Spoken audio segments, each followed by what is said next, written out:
Good morning dear students.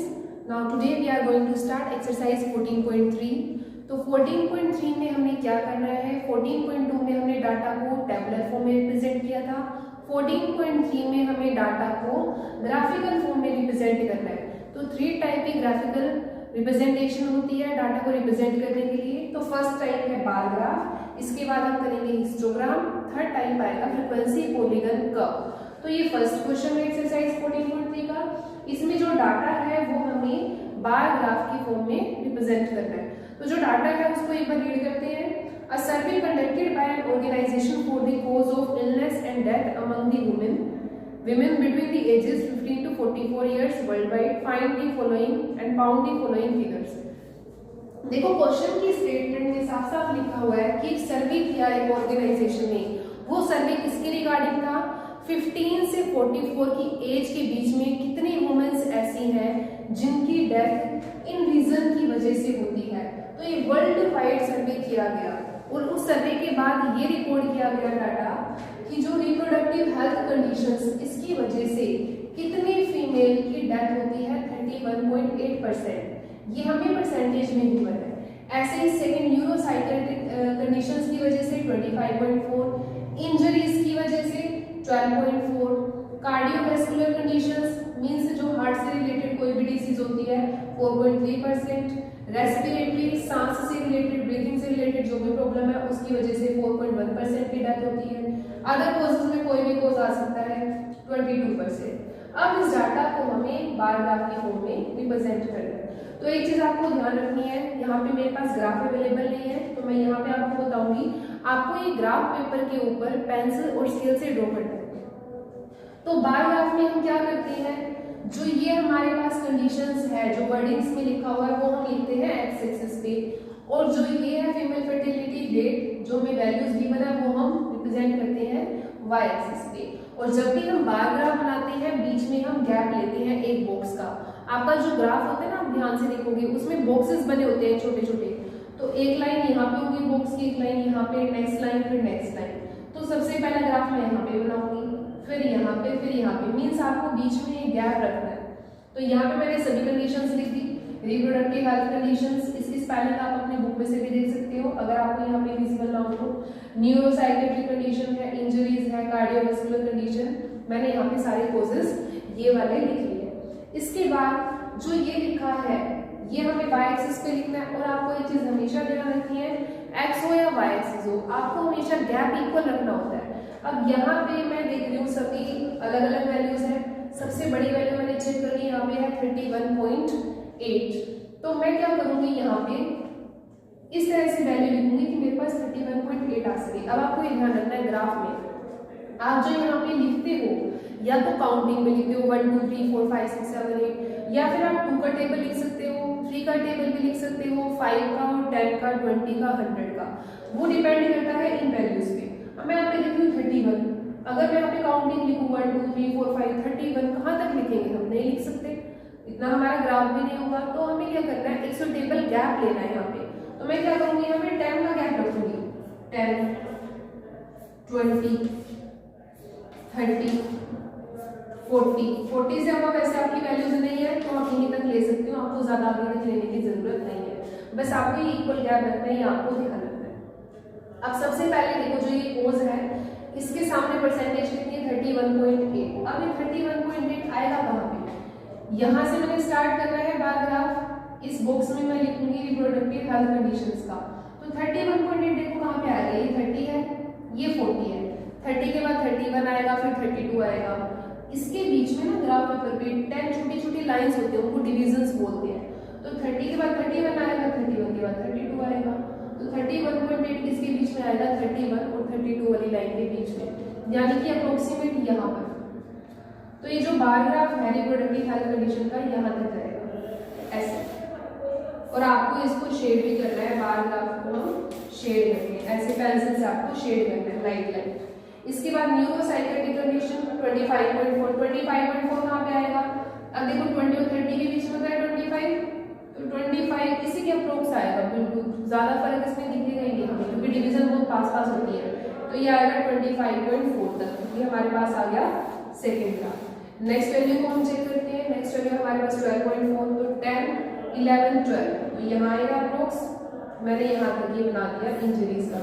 Next हमारे पास है 4.3, तो ये यहीं तक आएगा 4.3। आप यहाँ तक चेक कर सकते हो, 0, 1, 2, 3, 4, तो अप्रोक्सीमेट इतना बनेगा। नेक्स्ट 4.1, 22.0, तो 4.1 पे ये क्या आएगा, थोड़ा सा इससे नीचे आएगा। आगे 22.0 है, ये आपको स्ट्रेट लाइन बनाना है स्केल की हेल्प से। आगे है 22, तो ये 20 है, 21, 22 अप्रोक्स यहाँ पे आएगा। ये आपका ग्राफ पे एग्जैक्ट बनेगा, क्योंकि मैं बोर्ड पे बना रही हूँ तो थोड़ा सा ऊपर नीचे डिफरेंस आ सकता है। तो ये हमने बना दिया यहाँ पे बार ग्राफ। यहाँ पे हम सभी वैल्यूज लिख लेंगे, 31.8, 25.4, 12.4, 4.3, 4.1। तो ये डाटा को हमने रिप्रेजेंट कर दिया ग्राफिकल फॉर्म में। ठीक है, अब देखो इसका ग्राफिकल फॉर्म में बनाने का फायदा क्या होता है, हम डायरेक्टली देख के बता सकते हैं। जैसे कि अगर मैं ग्राफ को अच्छे से ऑब्जर्व करूँ, मुझे यहाँ पे क्या दिख रहा है, सबसे मैक्सिमम इसका जा रहा है ग्राफ। इट मीन्स जो ज्यादा फर्टिलिटी होती है विमेन की, वो इस रीजन की वजह से होती है। और ये रीजन क्या है, रिप्रोडक्टिव हेल्थ कंडीशन। इसके बाद अगर मैं बात करूँ, सेकेंड नंबर पे ये है, थर्ड नंबर पे ये है, फोर्थ नंबर पे ये है, फिफ्थ नंबर पे ये है और सिक्स नंबर पे ये है। तो इस तरह से आप ग्राफ से ही डाटा को रिप्रेजेंट कर सकते हो। आगे इसके अंदर कुछ क्वेश्चन है, हम वो भी देख लेते हैं। तो फर्स्ट क्वेश्चन है हमारे पास, रिप्रेजेंट द डाटा ग्राफिकली, जो हम कर चुके हैं। सेकंड क्वेश्चन है, which condition is the major cause of women's ill health and death world wide. सबसे ज्यादा, सबसे बड़ा रीजन क्या है वीमेन की हेल्थ और डेथ का वर्ल्ड वाइड। तो हमें यहाँ पे दिख रहा है सबसे बड़ा कॉज कौन सा है, रिप्रोडक्टिव हेल्थ कंडीशन। तो फर्स्ट पार्ट का आंसर हमारे पास आ जाएगा, मैं ये लिख दूँ, सॉरी सेकंड पार्ट है रिप्रोडक्टिव हेल्थ कंडीशन। तो ये आप यहाँ से देख सकते हैं। मैं यहाँ पे लिख रही हूँ, आपको ग्राफ के ऊपर नहीं लिखना है, आपको अपनी नोटबुक में ही लिखना है, reproductive health condition. Next, try to find out with the help of your teacher any two factors which play a major role in the cause in the second above being the major cause। अब next question में क्या है कि आपको अपने teacher की help से, यानी कि मेरी हेल्प से, और इस टेबल में से फाइंड करना है ऐसी दो कंडीशंस जो फर्स्ट कंडीशन के बाद मेजर कोज है। तो फर्स्ट तो मेजर कोज ही है रिप्रोडक्टिव हेल्थ कंडीशन, इसके बाद ज्यादा किससे होती है डेथ, अदर कोजेस की वजह से, और इसके बाद न्यूरोसाइकेट्रिक कंडीशन की वजह से। तो थर्ड पार्ट का आंसर क्या आएगा, अदर कोजेस आएगा और साथ में आएगा न्यूरोसाइकेट्रिक कंडीशंस। तो ये फर्स्ट फैक्टर के बाद अदर फैक्टर्स है जो रिस्पॉन्सिबल है फीमेल फर्टिलिटी रेट के लिए। तो आगे सभी क्वेश्चन ऐसे ही है, 3-4 क्वेश्चन एक्सरसाइज में। इसके बाद फिर हम करेंगे नेक्स्ट क्वेश्चन 2।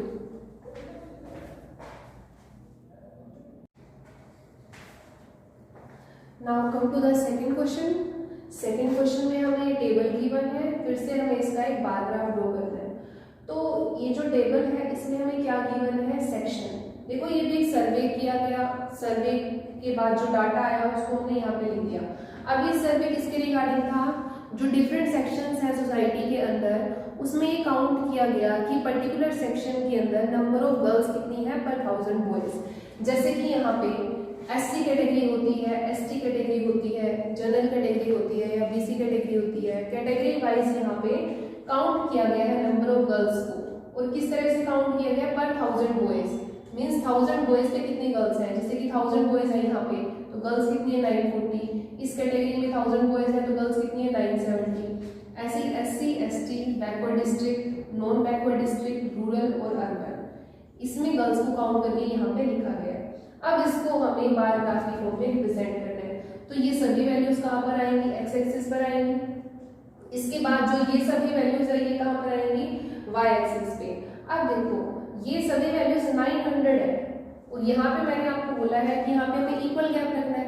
अब लेकिन यहाँ पे 900 है, तो अगर मैं 0 से स्टार्ट करूँ और 100 का गैप लूँ, 100, 200, 300, 400, वो तो हमारे किसी काम की है ही नहीं। तो 0 के बाद जो 100, 200 है वो गैप हमें यहाँ पे नहीं लिखनी है। अगर देखा जाए मैंने यहाँ पे 10 का गैप लिया हुआ है, 9, 10, 9, 20, 9, 30, 9, 40। तो आपको क्या करना है, जो गैप आपको नहीं चाहिए लेकिन लिखना यहाँ पे हमें इक्वली होता है डिस्टेंस, तो उसके लिए हम क्या करते हैं, किंग लगाते हैं इस तरह से, ऐसे जिगजैग कहते हैं इसको, जिगजैग भी बोलते हैं, किंग भी कहते हैं, या फिर हम इसको ब्रेक भी कहते हैं। तो हमें किंग लगाना है। इस किंग का मतलब क्या है, देखो अगर मैं आपको बोलूं कि मैं यहाँ पे काउंटिंग 90 लाइंस वाली चाहती हूँ, ठीक है, तो काउंटिंग तो 1 से स्टार्ट होती है, हम क्या करते हैं इस तरह से लिख देते हैं ना 1 2 3 अप टू 100। इसका मतलब हमें खुद पता है, मैंने यहाँ पे आपको बताया नहीं, बट आपको खुद पता है कि काउंटिंग चल रही है और 100 तक है काउंटिंग, तो बीच की वैल्यूज हमें लिखने की जरूरत नहीं थी, तो हमने क्या किया, यहाँ पे डैश डैश लगा दिया। इसी तरह से किंग होता है, जिन वैल्यूज की हमें जरूरत नहीं है डैश की जगह हम क्या लगा देते हैं, यहाँ पे किंग लगा देते हैं, बाकी जिसकी जरूरत है वो हमने यहाँ पे लिख लिया इस तरह से, जैसे मैंने आपको यहाँ पे ये लिख के दिखाया। अब इसके बाद हम क्या करेंगे, इसका बार ग्राफ बनाएंगे। तो सबसे पहले हमारे पास है एससी कैटेगरी में 940 गर्ल्स, तो ये एससी कैटेगरी है, 940 जहां पे आएगा वहां तक इसका ये बार ग्राफ बनेगा 940। नेक्स्ट 970, तो 970 यहां पर है,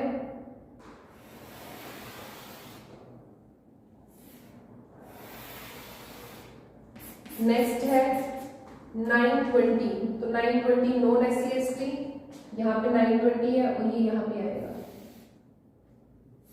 यहाँ पे मैंने क्या लिखा हुआ मैं आपको बता दूं, 910 से स्टार्ट करके लिखा हुआ 910, 920, 930, 940, 950, 960, 970, 980, 990 और लास्ट में 1000। और ये मैंने क्या लिखा है, यहाँ पे ये क्या है, नंबर ऑफ गर्ल्स पर 1000 बॉयज, और यहाँ पे ये क्या है, सेक्शन, तो यहाँ पे मैंने लिखा है सेक्शन। नेक्स्ट है हमारे पास 920 का 950 है, तो ये 950 है हमारा। इसके बाद 920, इन सबकी विड्थ सेम होगी यहाँ पे, क्योंकि ग्राफ में इन बॉक्सेस की हाइट और लेंथ वगैरह सेम होती है। 950 के बाद 920 है, फिर 950, 920 यहाँ पे आएगा, 930, 930 के बाद है 910, लास्ट में है 910, तो ये यहाँ तक आएगा। इसको शेड भी करना है, लाइट लाइट आप शेड कर सकते हो पेंसिल से। तो ये हमने इसको रिप्रेजेंट कर दिया ग्राफिकल फॉर्म में। ग्राफिकल फॉर्म में आप ग्राफ देख के बता सकते हो कि यहाँ पे इसका ग्राफ सबसे ज्यादा है, कि एसटी कैटेगरी में शेड्यूल ट्राइब है, ये शेड्यूल कास्ट, शेड्यूल ट्राइब में सबसे ज्यादा गर्ल्स है, कितनी है 970 पर 1000 और सबसे कम कौन सी कैटेगरी में कहाँ पे है, अर्बन एरिया में, अर्बन और रूरल एरिया। यहाँ पे अर्बन एरिया में सबसे कम गर्ल्स है, कितनी गर्ल्स है 910। आगे हम क्वेश्चन रीड कर लेते हैं एक बार। क्वेश्चन क्या है, देखो, represent the information above by a bar graph, represent कर चुकी हैं। In the classroom discuss what conclusions can be arrived at from the graph. हमें बस डिस्कशन करनी है कि क्या कंक्लूजन निकल के आया ग्राफ से। तो दो कंक्लूजन निकल के आए, maximum number of girls are in the category schedule tribe और minimum number of girls are in the section urban. Urban area में सबसे कम गर्ल्स हैं और सबसे ज्यादा गर्ल्स हैं शेड्यूल ट्राइब। इसके बाद हम करेंगे नेक्स्ट क्वेश्चन।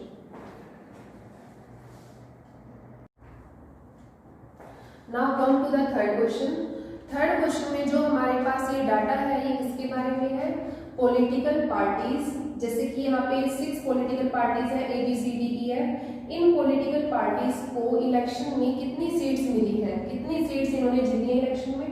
तो A पार्टी को मिली है 75 सीट्स, B पार्टी को मिली है 55 सीट्स, ऐसे C पार्टी को 37, D पार्टी को 29, E पार्टी को 10 और F पार्टी को 37। अब इसको हमने ग्राफिकल फॉर्म में रिप्रेजेंट करना है। तो सिंपल है, जो पॉलिटिकल पार्टीज है इसको हम लेंगे एक्स एक्सिस पर और जो सीट्स है वो हम लेंगे वाई एक्सिस पर, ठीक है। तो सबसे मैक्सिमम वैल्यू मैंने यहाँ पे चेक कर ली 75 है, तो यहाँ पे हम 10 का गैप ले लेते हैं, 10।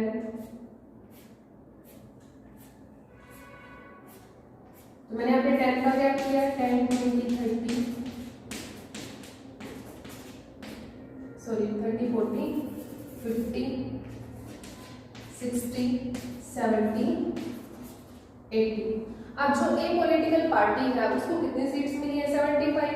तो जो हमारा ए का ग्राफ है वो कहाँ तक जाएगा 75 तक। तो 75 कहाँ पे आएगा 7 to 80 के बीच में।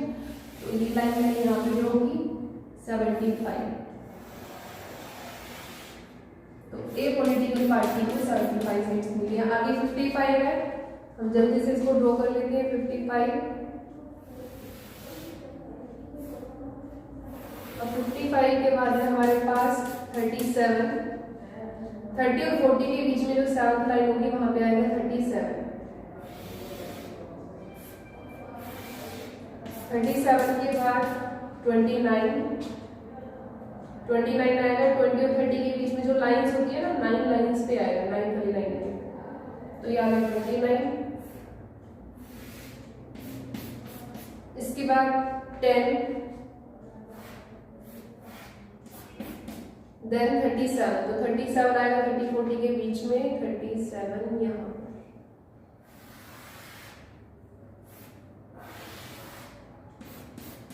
तो ये हमने ड्रॉ कर दिया ग्राफ, ठीक है। अब इस ग्राफ में अगर मैं देखूं क्या कंक्लूजन निकल रहा है हमारे सामने, जो सबसे ज्यादा सीट्स है वो कौन सी पार्टी को मिली है? ए पार्टी को मिली है, और सबसे कम ई पार्टी को मिली है, ठीक है। आगे हम क्वेश्चन देखते हैं कि क्वेश्चन में हमसे क्या पूछा हुआ, और यहाँ पे हमें लिखना है एक्स एक्सिस पर ये क्या है हमारी पॉलिटिकल पार्टीज, और ये क्या है? Seats, number of seats. और यहाँ पे वाई एक्सिस लिखना है आपको, और यहाँ पे एक्स एक्सिस लिखना है। तो क्वेश्चन देख लेते हैं कि क्वेश्चन क्या है। क्वेश्चन है हमारे पास which political party won the maximum number of seats, किस पॉलिटिकल पार्टी को सबसे ज्यादा सीट मिली है? तो इसका आंसर क्या आएगा सेकंड क्वेश्चन का? Party A. तो ये इसका आंसर है।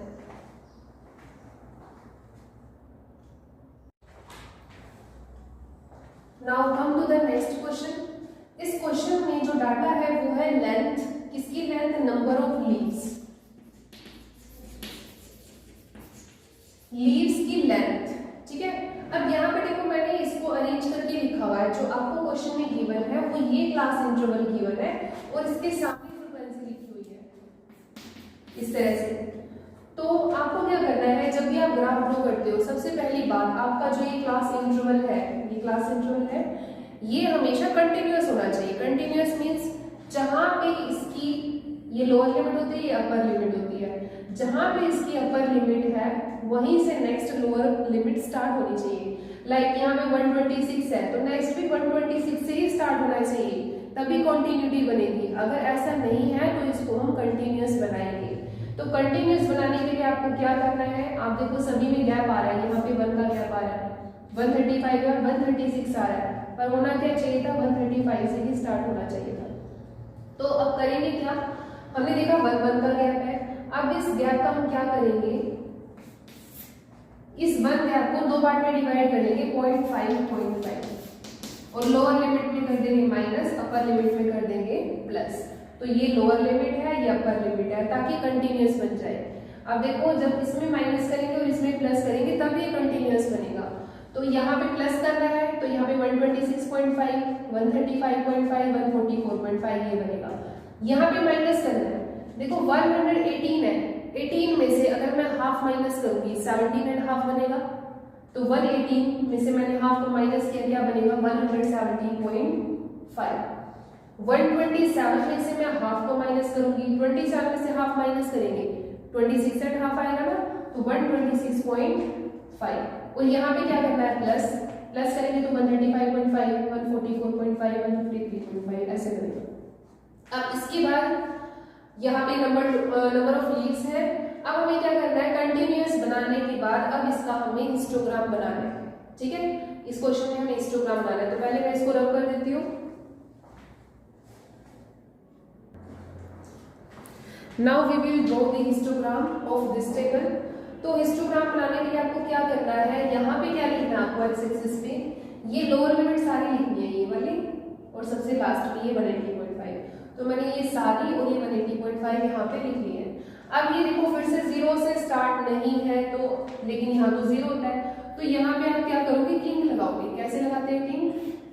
ऐसे, बस आपको जरा सा किंग लगाना, ठीक है। यहाँ पे 12 है, तो 2 का गैप काफी है, तो मैंने 2 का गैप कर लिया यहाँ पे। यहाँ तो 0 से स्टार्ट होगा, 0 2 इक्वल गैप है। अब हिस्टोग्राम जो बनता है ना वो साथ साथ बनता है, बार ग्राफ में क्या होता है? थोड़ा गैप होता है। तो कैसे बनाएंगे? इन दोनों के बीच में जो हिस्टोग्राम है वो कहाँ तक जाएगा, 3 तक।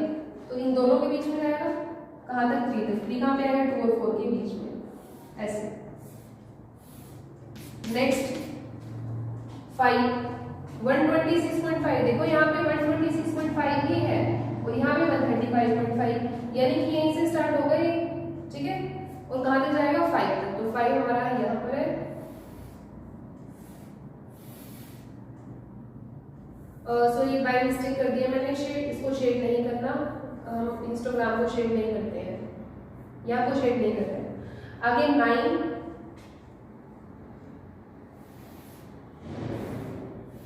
9 के बाद 12, इसी लाइन को आगे की तरफ एक्सटेंड करने के लिए।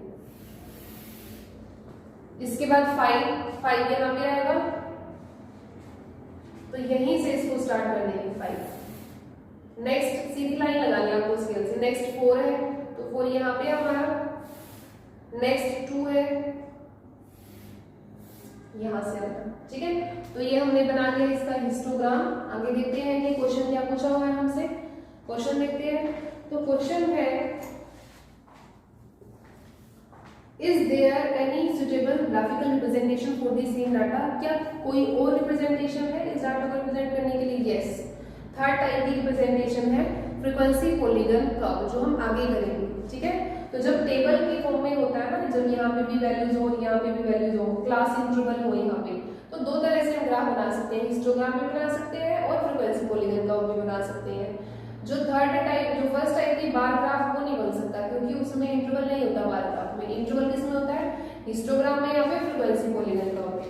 तो सेकंड पार्ट का आंसर आएगा, मैं यहाँ पे लिख दे रही हूँ, फ्रीक्वेंसी पॉलीगन कर्व, ये इसकी स्पेलिंग है, frequency polygon curve. Next, is it correct to conclude that the maximum number of leaves are 153 millimetre long? अब देखो थर्ड क्वेश्चन क्या है, इन्होंने कहा है क्या ये कहना करेक्ट होगा कि जो मैक्सिमम नंबर ऑफ लीव्स है उनकी लेंथ 153 मिलीमीटर है? आंसर क्या आएगा, नो। व्हाई? क्योंकि यहाँ पे कोई पर्टिकुलर लेंथ हमारे पास है ही नहीं। यहाँ पे 153, 162 है, क्या कोई पर्टिकुलर ऐसा यहाँ पे दे रखा है कि 153 मिलीमीटर वाले इतने लीव्स है ही नहीं। यहाँ पे ग्रुप बना हुआ है कि इतनी हाइट के बीच में इतने लीव्स हैं। तो इसका आंसर क्या आएगा, हमने यहाँ पे लिख लिया मैक्सिमम नंबर ऑफ लीव्स 12 है और जिसकी हाइट इसके बीच में है। तो हमारे पास आंसर क्या आएगा, 153। No, it is not correct, ठीक है। तो यहाँ तक हमारे क्वेश्चन हो चुके हैं। इसके बाद हम नेक्स्ट क्वेश्चन करेंगे, उसमें भी हमें हिस्टोग्राम बनाना है।